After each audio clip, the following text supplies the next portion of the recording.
Lisa Martin के अगवा की खबर साहब के आसाब पर बिजली बनकर गिरी थी। उन्होंने तो न जाने क्या क्या सपने सजाए थे उस हसीना फिरंग के साथ। अपना नया बंगला, जिसकी शक्ल अभी तक उनकी दोनों में से किसी बेगम को देखनी नसीब नहीं हुई थी, खान साहब ने बतौर खास लीजा मार्टिन के लिए सजाया था। गो कि लीजा ने उनकी कोई खास हौसला अफजाई नहीं की थी, लेकिन खान साहब ने हिम्मत हारना तो सीखा नहीं था। घाट घाट का पानी उन्होंने पी रखा था, जानते थे औरत क्या है और उसके नाज नखरे कैसे उठाए जाते हैं। औरत हमेशा से उनकी कमजोरी रही थी और गैर मुल्की औरतें तो उनकी बहुत ही बड़ी कमजोरी बन जाया करती थी। खान साहब को अक्सर नॉर्वे की वो हसीना याद आया करती थी जो खान साहब के वालिहाना इश्क का इम्तिहान लेने के लिए उन्हें लंगोट के साथ समंदर किनारे कई किलोमीटर दौड़ाया करती थी। और जब खान साहब हामते हामते उस तक पहुंचते तो वो उन्हें रेत पर लिटाकर उनकी कमर पर सवारी किया करती थी। यही हाल खान साहब का मिस्र की इस हसीना ने किया था, जिस पर वो दिलो जान से फिदा थे और जिसे बाकायदा शादी की पेशकश भी कर चुके थे। अपने बेडरूम में खान साहब को घोड़ा बनाकर वो अक्सर उनकी घुड़सवारी का लुत्फ उठाया करती थी। वो तो अल्लाह का लाख लाख शुक्र है कि अभी तक लीजा मार्टिन के साथ मामलात इस नौयत के नहीं थे, वरना तो खान साहब उसकी तरफ से कुत्ते की तरह गले में पट्टा डालकर भौंकने की फरमाइश पूरी करना भी सादत जानते। उन्होंने लीजा के अगवा की खबर जब से अखबारात में पड़ी थी, तब से अब तक ढंग से खाना भी खुद पर हराम कर लिया था। पीने का शुगल अलबत्ता जारी था और उसमें वो हद से तजावुज भी करने लगे थे, जिसका उन्हें खुद भी एहसास था, लेकिन ये उनके बस की बात थी कहाँ। हाय लीजा, उन्होंने ठंडी आह भरकर बियर की खाली बोतल टोकरी में लुढ़काई। खान साहब का बस नहीं चलता था कि वो अभी जाएं और उसे जालिमों की दस्तरस से रिहाई दिलाएं। उन्होंने अभी तक दिल ही दिल में न जाने कितनी गालियां उन्हें दे डाली थी और मुसम्मम इरादा कर लिया था कि अगर कभी उन्हें मुतल्लिका मिनिस्ट्री में भेजा गया तो वो इन दहशतगर्दों का कला कमा कर देंगे। इस बात का उन्हें इल्म जरूर था कि आखिरी मर्तबा लीजा ने किसी पीरजादा से इंटरव्यू की फरमाइश की थी जो उनकी एक सेक्शन ऑफिसर ने पूरी करवा दी थी। अभी तक उन्हें इस बात का इल्म नहीं था कि ये पीरजादा है कौन। लीजा के अगवा की खबर पढ़ने के फौरन बाद उन्होंने अपने मुताल्लिका सेक्शन ऑफिसर को तलब किया और उससे पीरजादा की शख्सियत के मुताल्लिक जानना चाहा। सर बड़ा पुरस्कार आदमी है, अंग्रेजी बोलने वाला पीर है sir. Section officer Wajid Shah ने मुख्तसर तारुफ से जान छुड़ानी चाहिए। क्या मतलब है तुम्हारा? उन्होंने हैरानी से दरियाफ्त किया। सर मैं वजारत दाखिला में था तो उसकी फाइल देखने का इत्तेफाक हुआ था। बड़ा पुरस्कार पीर है sir. London, America, Canada, Scandinavia या दुनिया का कोई ऐसा मुल्क नहीं जहां उसके मुरीद मौजूद ना हो। सर उसके 90% मुरीद गैर मुल्की हैं। लाखों डॉलर सालाना उसे नजराना भेजते हैं। बड़ी शानदार जिंदगी गुजारता है। वाजिद शाह ने सेक्रेटरी साहब को ज्यादा मालूमात देकर अपनी अहमियत जताने के इस मौके से फायदा उठाना चाहा था। अखबार में आया था कुछ जिहाद वगैरह। उन्होंने अपनी बात नामुकम्मल छोड़कर वाजिद शाह की तरफ देखा। यस सर, जहादी है पक्का sir. Bosnia, Chechnya, Philippine, Afghanistan, Kashmir, हर जगह उसके मुरीद जहाद कर रहे हैं। वहाँ अमेरिका से काले मुसलमान उसके पास आते हैं सर। जहाद की तरबियत देकर उन्हें आगे रवाना करता है। इस शख्स ने अपना जहादी सिलसिला बड़ा दूर तक फैला रखा है। सुना है सर अमेरिका बदर किया गया था। FBI तो हाथ धोकर इसके पीछे पड़ी हुई है। वाजिद शाह के जोशो खरोश में इजाफा होने लगा था। अब तक गिरफ्तार क्यों नहीं हुआ? कैसे होगा जनाब, कैसे होगा? बड़ा चालाक शख्स है सर, कोई सबूत नहीं छोड़ता। मैंने कहा ना कि अंग्रेजी जबान पर मुकम्मल उबूर है इसे। सर इसके रूहानी इलाज का बहुत चर्चा है। बड़ी बड़ी खतरनाक बीमारियों का दम झाड़ने से इलाज करता है। इसने वहाँ सऊदी शहजादे का इलाज किया था रूहानी तरीके से। शाही खानजादा तो मुरीद है इसका सर। सुना है बड़े बड़े लोग इसकी रूहानी इलाज से फैज याब होते हैं। वाजिद शाह ने अपनी बात मुकम्मल करके दाद तलब नजरों से खान साहब की तरफ देखा। क्या बक रहे हो वाजिद शाह, तुम्हारा दिमाग तो दुरुस्त है। डैम इट, ओए तुमने CSS किया है। खान साहब के जवाब से वाजिद शाह को मायूसी हुई, लेकिन उसने हथियार नहीं डाले। सर मैं भी सैयदजादा हूँ। बहुत सी बातें जो आपके नजदीक नामुमकिन है मेरे नजदीक मुमकिन है। इसके बावजूद कि मैंने सिविल सर्विसेज में पोजीशन ली है। उसने बगैर लगी लिपटी रखे अपने दिली जज्बात का इजहार किया।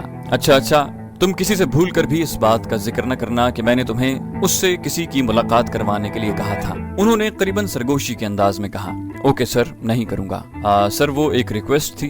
वाजिद शाह ने भी कच्ची गोलियां नहीं खेली थी। क्या? खान साहब ने हैरानी से अपने मातहत की तरफ देखा जो उनसे कोई रिक्वेस्ट करने की जुर्रत कर रहा था। वो सर मेरी मेडिकल वाली फाइल है आपके पास, और सर मेरी छुट्टियां। वाजिद शाह ने इंतहाई अदब से अर्ज गुजारी। आम हालात होते तो खान साहब अभी गार्ड को बुलाकर उसे गोली मारने का हुक्म देते। वो कोई मामूली ऑफिसर नहीं थे। इस मुल्क के गिने चुने ब्यूरोक्रेट्स में उनका शुमार होता था। आज तक उनके किसी मातहत को इस तरह बेतकल्लुफी से उनके सामने अपने मुतालिबात दोहराने की हिम्मत नहीं हुई थी। गुस्सा तो उन्हें बहुत आया, लेकिन खान साहब खामोश रहे। मजबूर थे बेचारे। जानते थे कि उन्होंने भी अपनी सर्विस का आगाज ऑफिसर ही से किया था, और अगर बहुत बड़े ब्यूरोक्रेट थे तो छोटा मोटा bureaucrat section officer Wajid Shah भी था। आखिर उसने अपनी सर्विस का आगाज वजारत दाखिला से किया था। ठीक है, तुम जाओ, हो जाएगा, और हाँ, ख्याल रखना किसी से भी जिक्र नहीं होना चाहिए। अपने जज्बात पर काबू पाकर उन्होंने वाजिद शाह को रुखसत किया, जो करीबन कोर्निश बजा लाते हुए वहाँ से रुखसत हो रहा था। शाम को मामूल के मुताबिक वो किट पहनकर गोल्फ खेलने के लिए जाने की तैयारी कर रहे थे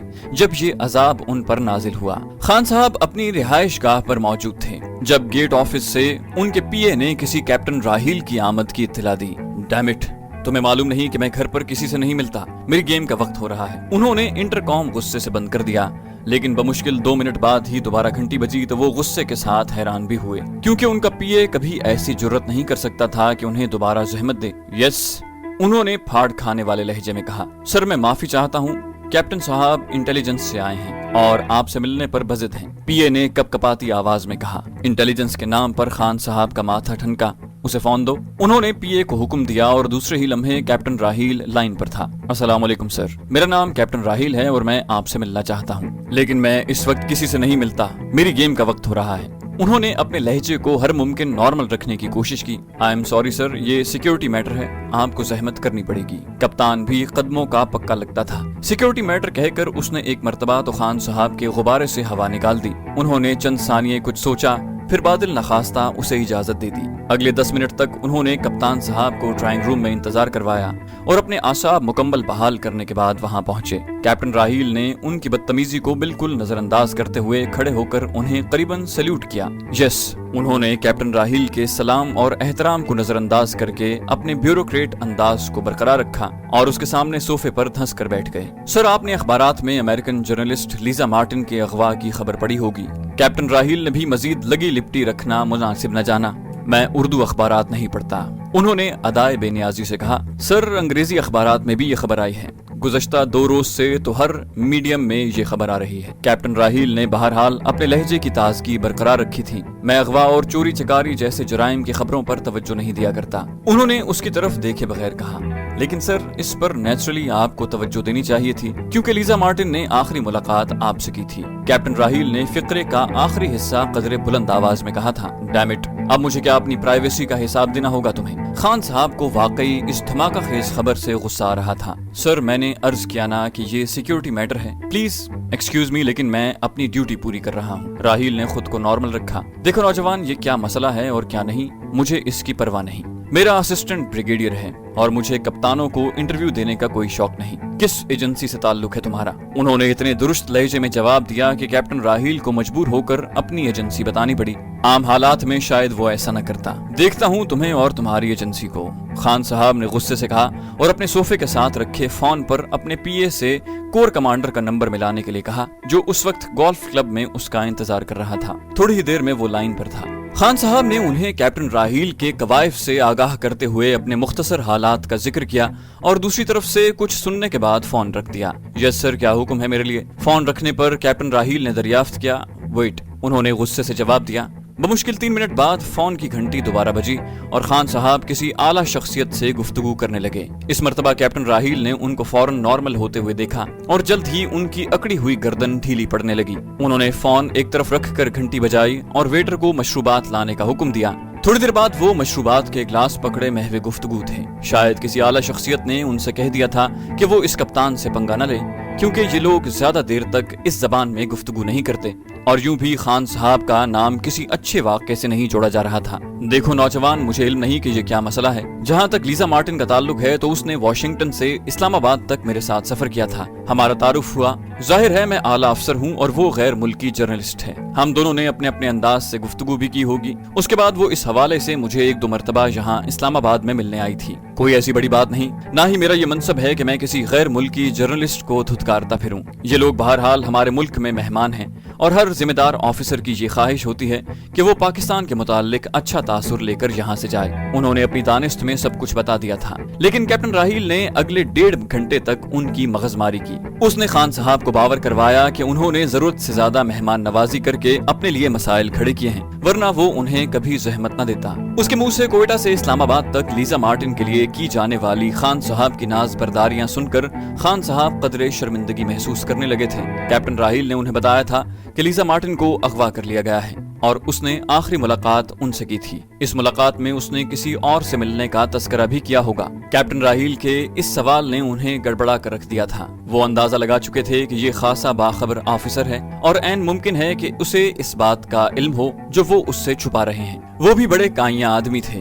گھاٹ گھاٹ کا پانی پی رکھا تھا انہوں نے۔ ہاں، کسی پیرزادہ سے ملاقات کا ذکر کر رہی تھی شاید۔ انہوں نے فوراً ہی کہہ دیا، آپ نے اس سے ملاقات کروائی؟ راہیل نے اگلا سوال داغا، میں شاید ایسا کرتا، یہ کوئی غیر قانونی بات نہیں تھی، لیکن میں ذاتی طور پر اس نام کے بندے سے واقف نہیں اور نہ ہی اس کے بعد لیزا سے میری ملاقات ہوئی۔ انہوں نے بڑا ڈپلومیٹک جواب دیا، تھینک یو سر، زحمت کے لیے ایک مرتبہ پھر معافی۔ مجھے امید ہے آئندہ کبھی آپ کو تکلیف دینے کی ضرورت محسوس نہیں ہوگی، اور اگر ہوئی تو آپ برا نہیں مانیں گے۔ اس نے ہاتھ آگے بڑھاتے ہوئے کہا، اینی ٹائم نوجوان، ویلکم۔ بھائی آخر یہ سیکیورٹی میٹر ہے۔ انہوں نے مسکراتے ہوئے کیپٹن راہیل کو رخصت کر دیا۔ پیرزادہ اپنے معمول کے مطابق ایبٹ آباد سے نکلا تھا، جہاں اس نے حال ہی میں نیا گھر بنایا تھا، اس امید پر کہ اس کے نئے گھر کی خبر کسی اور کو نہ ہو۔ اس نے اس گھر کی تعمیر سے تکمیل تک کسی کو کانو کان خبر نہ ہونے دی تھی کہ پیرزادہ یہاں گھر بنا رہا ہے۔ اس کے بہت خاص مریدوں کو ہی اس بات کا علم تھا کہ پیرزادہ یہاں قیام کرتے ہیں۔ ان کی ایک امریکی نژاد بیگم البتہ یہاں مستقل قیام پذیر تھیں،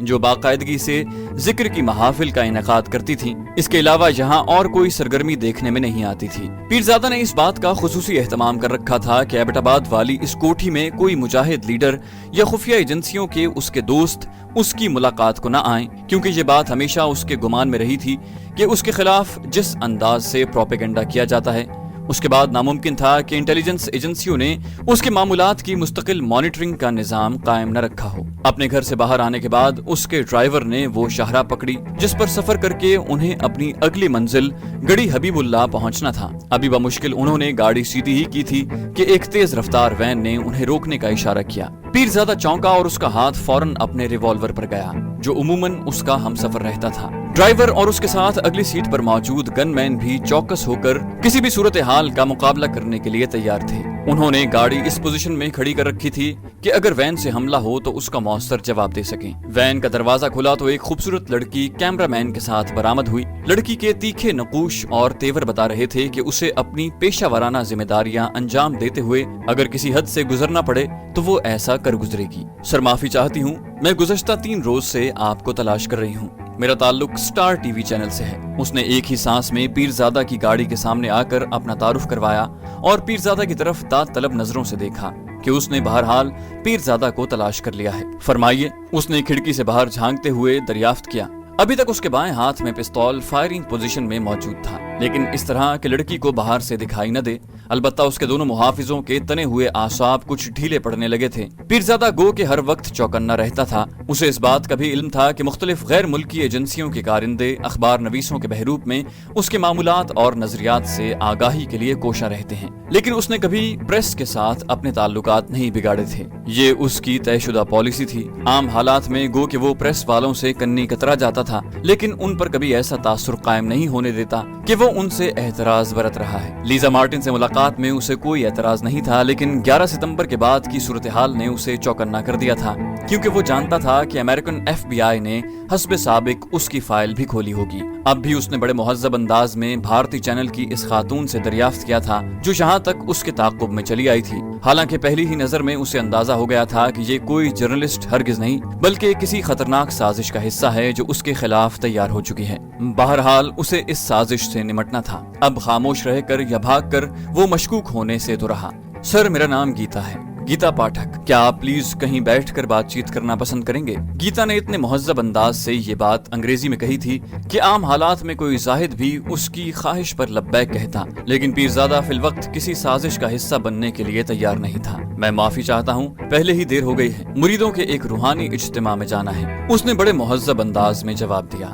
لیکن سر، اگر آپ پلیز، میں نے عرض کیا نا، مجبوری ہے، ورنہ میں ہرگز آپ کو مایوس نہ کرتا۔ آپ اسلام آباد تشریف لے آئیں، پرسوں تک میں انشاءاللہ وہاں پہنچ جاؤں گا۔ اس نے گیتا کی بات درمیان ہی سے اچک لی۔ پیرزادہ کی زمانہ ساز نگاہوں نے بخوبی دیکھ لیا تھا کہ کیمرہ مین نے اسے فوکس کر رکھا ہے اور لڑکی کے گریبان سے لٹکتا انتہائی حساس مائک اس کی بات ریکارڈ کر رہا ہے۔ سر، آپ پر لیزا مارٹن کے اغوا کا الزام ہے۔ اس نے آپ سے ابھی بمشکل گیتا کے منہ سے اتنی بات ہی نکلی تھی کہ پیرزادہ کا سر گھوم گیا۔ تو یہ مسئلہ ہے، اس نے دل ہی دل میں سوچا، اسے پھانسنے کے لیے جال پھینکا جا چکا ہے اور اب چال کے شاطر اسے اپنی انگلیوں پر نچائیں گے۔ شاید آپ کسی غلط فہمی کی بنیاد پر ایسی بات کہہ رہی ہیں، یا پھر ممکن ہے مجھے اشتعال دلانا مقصود ہو، لیکن میں آپ سے عرض کروں گا کہ دونوں صورتوں میں آپ کو مایوسی ہوگی۔ پیرزادہ نے سنبھل کر کہا، سر یہ بات میڈیا میں آ چکی ہے اور خدا حافظ، اسلام آباد میں ملاقات ہوگی، مجھے ذرا جلدی ہے۔ پیرزادہ نے اس کی بات مکمل ہونے سے پہلے ہی اپنے ڈرائیور کو سگنل دے دیا۔ دوسرے ہی لمحے کار ڈرائیور، جس نے ابھی تک انجن سٹارٹ رکھا تھا،